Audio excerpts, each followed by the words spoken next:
What I'd like to do now is to invite on stage one of our product managers, Wole Moses. And Wole's going to actually show you a little bit of Windows 7, a little bit of Windows Server 2008 R2 and Exchange. And he's going to show you these things from the standpoint of the enterprise. And we didn't ask him to go long on cool new consumer form factors. We're not going to play a lot of music to remote devices in your house today. We'll have a chance to boom, boom, boom, bang that drum here later in the month. But for the purposes of people who are really under the guise of the new efficiency, I'm going to turn things over to Wole, who I think will show you some pretty interesting stuff. Thanks a lot, Steve. Thanks, Wole. Please.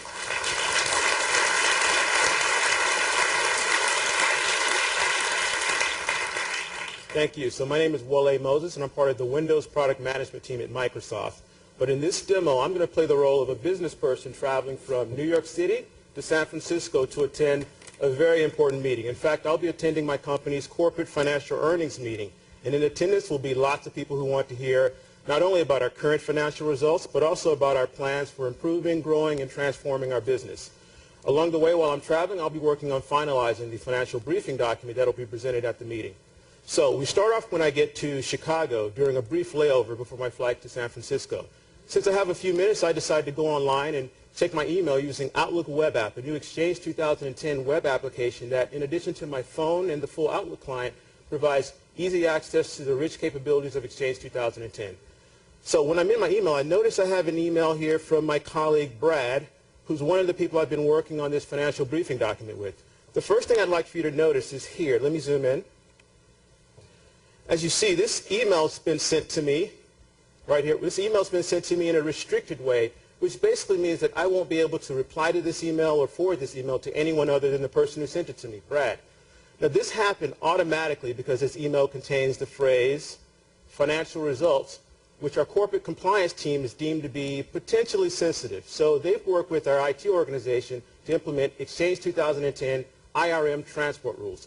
IRM transport rules are a new feature in Exchange 2010 that can automatically scan emails from specific individuals or specific groups in the organization for potentially sensitive words or phrases, and then can automatically restrict how those emails are sent.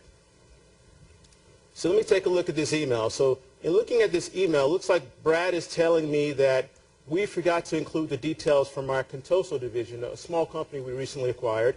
He's attached that in this email, and it looks like he's going to be going on vacation for the next 2 months. I wish I could have this job.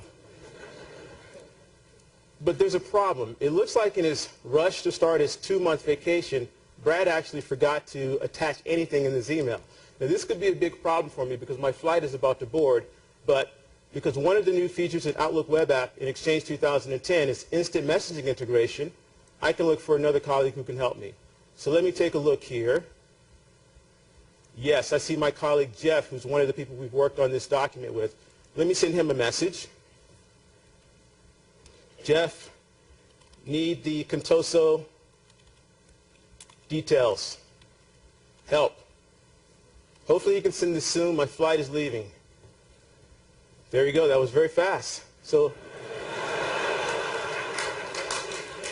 now, I was expecting him to send an attachment. It looks like he sent a URL to a website on our internal network. So let me try that out.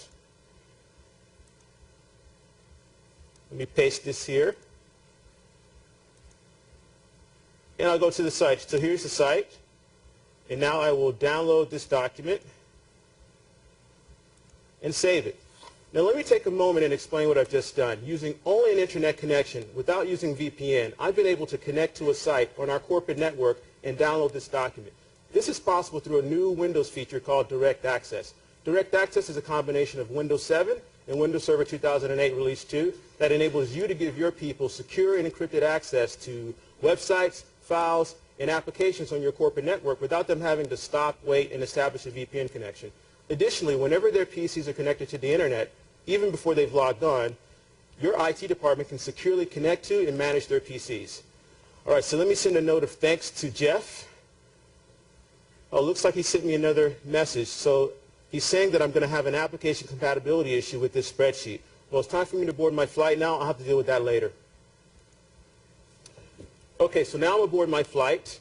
And as usual, I'm in the middle seat, but I still need to work on incorporating the updates from Contoso into my document. Now, Jeff mentioned that Contoso's spreadsheet application is simply not compatible with Windows 7. Well, because I'm using client virtualization technology that's part of the Microsoft Desktop Optimization Pack, even though Contoso uses Excel 97. Does everyone remember Cliffy? All right. Should we bring him back? All right, okay. Mixed answers here. I can open this spreadsheet in a desktop virtual machine, but in a way that's completely seamless to end users. So this is very transparent. I can manipulate data in this spreadsheet. If I need to copy and paste between data in this spreadsheet and data in another Excel running natively in Windows, I can do that as well. So using this technology, I'm able to overcome lots of my application compatibility issues. All right, now back to my document. Now, while I'm working on this document, if I needed to reference information that was in some other document, Windows 7 makes it really easy to do. So, for example, if the information I need is in an Excel spreadsheet, I can click here and find all of my important spreadsheets here. If it's in a Word document, I can find all of my important Word documents here. So the point is I don't have to go through a lot of steps to get to my documents and my information. Additionally, if I needed to do some comparisons of information between these two applications, snap that here, snap that there, and it's that simple. So I can just go through, do these comparisons. It's quick and easy. I didn't have to spend a lot of time tiling and sorting. So by the time I've arrived in San Francisco, I've gotten a lot of work accomplished. All right, so I get to San Francisco. I check into my hotel. As you can imagine, I'm really tired, but I decide it's probably a good idea for me to validate the numbers in my report just once more before I go to bed. However, when I run my favorite and usually reliable application for doing validation of numbers and number crunching in general, Windows Calculator, it seems to be malfunctioning. Well, with Windows 7, we make it really easy for your IT department to help end users troubleshoot their PC issues and get resolution. One of the ways we do it is with a new tool called the Problem Steps Recorder. Let me show you that. I'll launch it by typing PSR. And when I hit this button here, everything I do on my PC will be recorded. So let me take a look at Calculator. And I'll clear it out here. And I'll just do something really simple, some very, very simple number crunching. Let me do 1 plus 1, right? It gets no simpler than that. Equals. See, there it is again. Calculator is still malfunctioning. 1 plus 1 is not equal to 10. Well, since I've been recording this, I can stop recording now. I can save this file.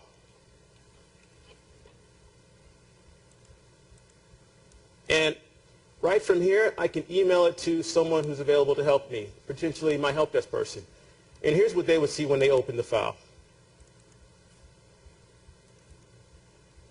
As you see, the Problem Steps Recorder creates a visual reproduction of everything I did on my PC, along with annotated details describing what I've done. So if I'm a non-technical end user, or if I speak a different language than my help desk team, the help desk person can very quickly understand what problems I face. They can solve those problems quickly. I can get back to work sooner, and the help desk saves time and money. Now, after looking at this recording, I think I figured out the problem. I wonder if anyone else out there figured it out as well. The calculator was in binary mode, and in binary, 1 plus 1 is equal to 10.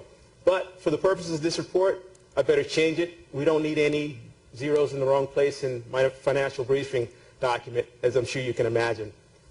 So after I correct that, I can go through, validate the numbers, close this document, save it out, and then finally I'm done. The last thing that I'll do is I'll save my document to this USB drive so that I can hand it off to the executive who will be presenting it tomorrow. So let me insert my USB drive here. Now, I've already used Windows 7 to encrypt this USB device so that if it's lost or stolen, our intellectual property remains safe and protected. This is a feature called BitLocker to Go. So let me unlock it with the password I selected earlier.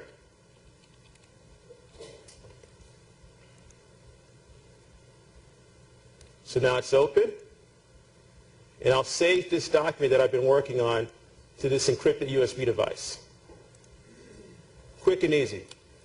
So this document that I've been working on today and all of my experiences of today show how my company is using technology to make our people productive despite the various business or technical challenges we may encounter. It also shows how we're using technology to ensure that our intellectual property remains protected and compliant. And finally, it shows how we're using technology to take cost out of the business. And this is what we mean by the new efficiency. Thank you.